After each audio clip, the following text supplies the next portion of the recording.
এই রেসিপিটা আমার মনে হয় যে আপনারা যদি বাসায় একবার বানান তাহলে বারবার বানায় খাইতে ইচ্ছা করবে, এত জোস। সো বন্ধুরা, প্রথমে আমরা গাজরের লাড্ডু বানাবো, এই জন্য এখানে মামি গাজর কেটে রেখে দিচ্ছে, মানে জাস্ট ছুলে রেখে দিচ্ছে আর কি। সো এখন এটা আমরা ফুড প্রসেসরে এটাকে গ্রেট করে নেবো, তাই তো?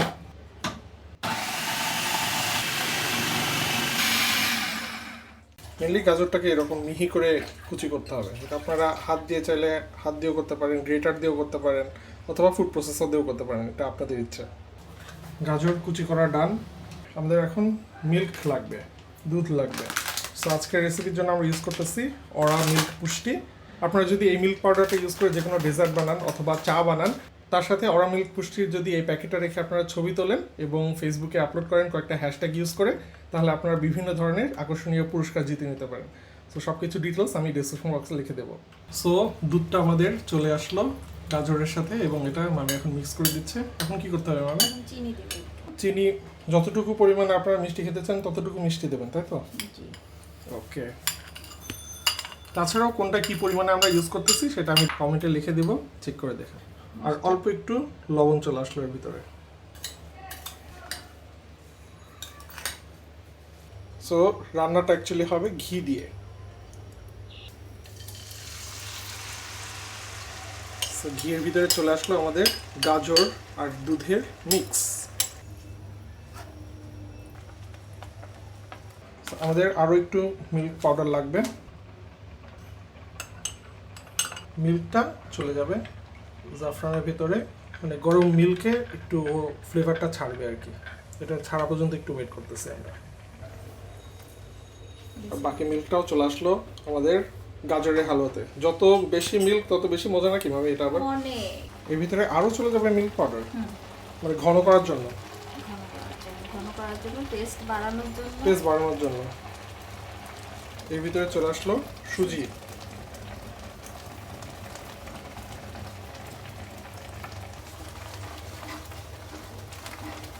এই যে জাফরানের কালারটা সুন্দর হলুদ হয়ে গেছে ততক্ষণে।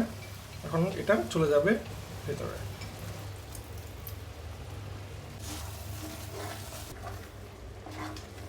আর একটু ঘি চলে আসলো। ঘি আর জাফরানের ফ্লেভার, ওরে ভাই মাশাআল্লাহ, মানে এটা কি যে লাগতেছে।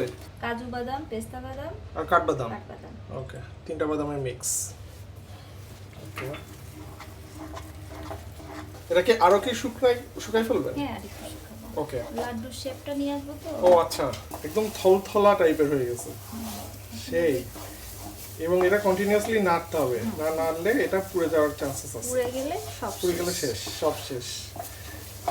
প্যান থেকে ছেড়ে আসছে, এখন ও, হয়ে গেছে। প্যান থেকে ছেড়ে আসা মানেই শেষ। হ্যাঁ, শেষ। ওকে, বুঝতে পারছি।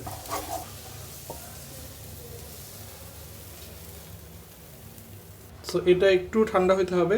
এটা ঠান্ডা হলে তখন লাড্ডুর শেপ দেবে আর কি। হাতের সাথে একটু ঘি লাগাই নেব। হাতের সাথে ঘি লাগাই নিয়ে যাতে হাতে স্টিকি না হয়ে যায়, এই জন্য মেপে মেপে এটাকে বল বানিয়ে নিচ্ছে, মানে লাড্ডু। সুন্দর লাড্ডুর শেপ। মেপে মেপে নিলে সবগুলো লাড্ডুর সাইজ সেম হবে, তাই না? মানে সেম সাইজ। সেম সাইজের হচ্ছে, সুন্দর। লাড্ডুগুলো মোটামুটি রেডি। এখন আমাদের নেক্সট স্টেপের পালা। রান্নার জন্য ঘি চলে আসলো। সো ঘিয়ে যখন সেমাইটা দেবে তার আগে সেমাইটাকে একটু ভেঙে দেওয়া হচ্ছে। চলে গেল সেমাই। এবার এই সেমাইটাকে প্রপারলি ভাজতে হবে। জালটা একদম কমায় দিয়ে একটু ভেজে নিলাম। কনডেন্স মিল্ক চলে আসলো সেমাইয়ের উপরে।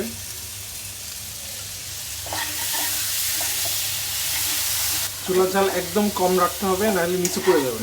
এটাকে কিন্তু এই যে কন্টিনিউয়াসলি নাড়তে হবে, হ্যাঁ, না নাড়লে একদম নিচে লেগে গেলে শেষ পুরো জিনিসটা। ওই যে দেখেন, যখন প্যান থেকে একে একে ছেড়ে আসবে তখন বুঝবেন যে এটা হয়ে গেছে।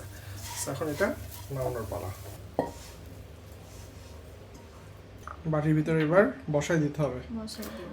গরম এটাকে অনেকটা নেস্টের মতো করে করবেন, তাই তো? পাখির বাসার মতো। হ্যাঁ, পাখির বাসার মতো একটা শেপ দিব। গরম অবস্থায় আমি হাতে শেপ দিয়ে নিচ্ছি। আর এটা ঠান্ডা হলে হবে না, না? না না না, ঠান্ডা হলে হবে না। ঘি ব্রাশ করে রাখছি তো বাটিতে। আচ্ছা, এই যে এই জন্য ওইটা বাটির সাথে লেগে যায় নাই। আপনি আগে থেকে ঘি ব্রাশ করে রাখছিলেন এই যে বাটিতে। একাই উঠে যাচ্ছে, দেখো।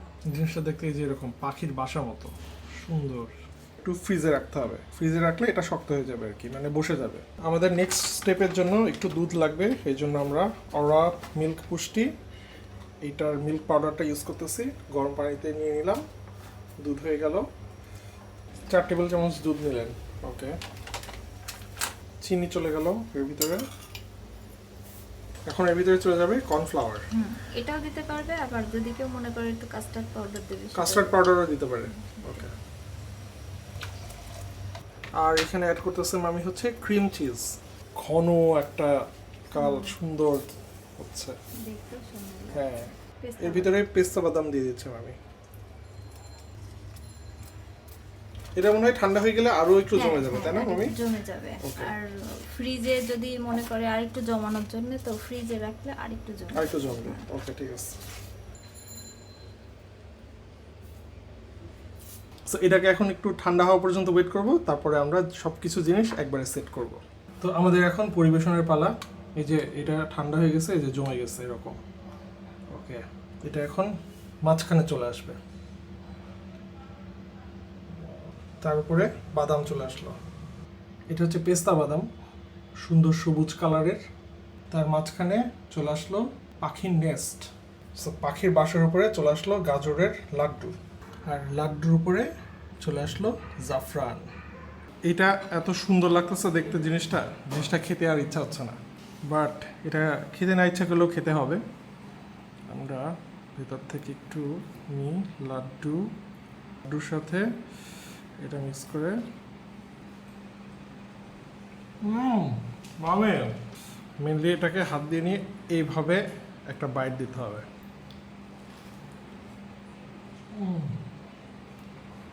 মনে ফ্লেভারে একটা বোমবাস হচ্ছে, অস্থির।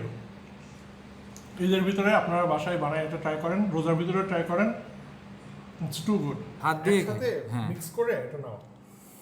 হ্যাঁ, এই তো। looks so good for real. কি So good, bhaiya. আমি তো পারছো না। It's good to be here. মামি এটা কি বানায় ফেললো? মামি আমি আপনার কাছ থেকে এত আশা করি না মামি। মামি প্রিপারেশন ভাবছিলাম এ লেভেলের, কিন্তু দেখছি ডাবল A+ পেয়ে গেছে মামি। আপনি এই সুযোগে আমারগুলো যে খেয়ে ফেলতেছেন। প্রিয়ান একটু খাইতে দাও। আমি খাচ্ছিলাম, আপনি মামি ফাইন হয়েছে, ফাইন হয়েছে মামি, আসলে ফাইন হয়েছে। মানে কিন্তু এটা কেমন যেন মামি, কেমন যেন একটা মিষ্টি বানাইছে, মিষ্টি এদিকান বলো। হ্যাঁ, খুব নেশাত্মময় মিষ্টান্ন, খুব মজা। আল্লাহ বাঁচা এরকম মামিকে 1000 বছর মামি। আমি